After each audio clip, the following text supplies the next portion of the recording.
Bonsoir Philippe Corsia, vous êtes le président de l'UPE 13 Pays d'Aix qui anime les entreprises adhérentes sur des sujets économiques. Et ce soir, vous êtes venu formuler vos vœux pour 2017, insistant sur le fait que nos entreprises montrent l'exemple afin de réussir demain.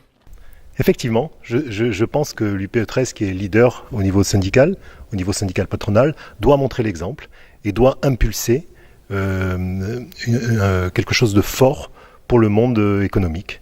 Donc c'est pour la raison là pour laquelle nous avons réuni l'ensemble du monde économique sur ces 7e vœux en Pays d'Aix. Nous étions plus de 550 personnes, donc c'est un beau succès et j'espère que le message est passé. Plus fort on est si nous sommes unis. L'un des sujets importants dans l'entreprise aujourd'hui est la place de la femme, avec ce fameux gros mot, le plafond de verre. Ce sujet est-il toujours d'actualité ? La parité homme-femme est-elle en bonne voie, notamment chez les cadres supérieurs, les entrepreneurs ou les mandatures ? Il faut éluder aucun sujet. Le fait d'avoir une cohésion sociale, et c'est important parce que quand il y a une cohésion sociale, le pays avance et on avance tous ensemble. Chacun à son niveau, chacun à son niveau de revenu, mais on avance tous ensemble pour le bien de tous. Et c'est la raison pour laquelle je souhaite que nous soyons unis pour pouvoir tous progresser ensemble.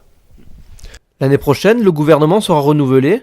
Celui d'Hérault, de Vals et de Cazeneuve part avec un certain bilan.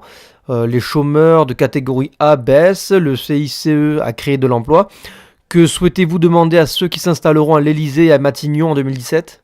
Le CICE a créé des emplois. Ça a été une vraie valeur ajoutée pour les entreprises, même si, je le rappelle, nous aurions préféré une diminution de charge immédiatement et ne pas attendre une fin d'année pour récupérer les 4% sur la masse salariale des salaires.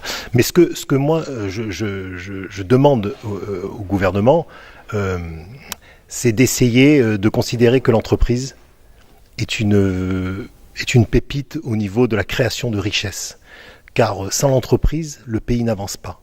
Et moi, je considère que les politiques qui vont être en charge de l'exécutive doivent tout faire pour favoriser les entreprises, pour pouvoir les laisser innover, pour pouvoir les laisser investir et évidemment les laisser gagner de l'argent parce que nous sommes dans une société capitaliste. En tout cas, je le pense, j'en suis sûr même, j'espère que ça va rester et ça permettra à ceux qui gagnent de l'argent d'investir, de créer de l'emploi et de créer de la richesse. Vous y croyez aux entreprises du Pays d'Aix ? Plus que jamais. Les entreprises du Pays d'Aix, c'est des entreprises extraordinaires qui ont une vraie envie de réussir, qui ont des atouts formidables. On a un territoire magnifique. On a une métropole qui, j'espère, va nous apporter beaucoup d'avantages. J'espère qu'on va avoir des fonds, des créations de zones qui vont nous permettre encore plus de nous développer. La seule problématique de notre territoire, c'est les transports, mais je suis sûr qu'on va y arriver. La vraie volonté des entreprises du Pays d'Aix, c'est d'être leader sur le territoire et je vous garantis que nous allons y arriver. Merci Monsieur Corsia. Je vous en prie.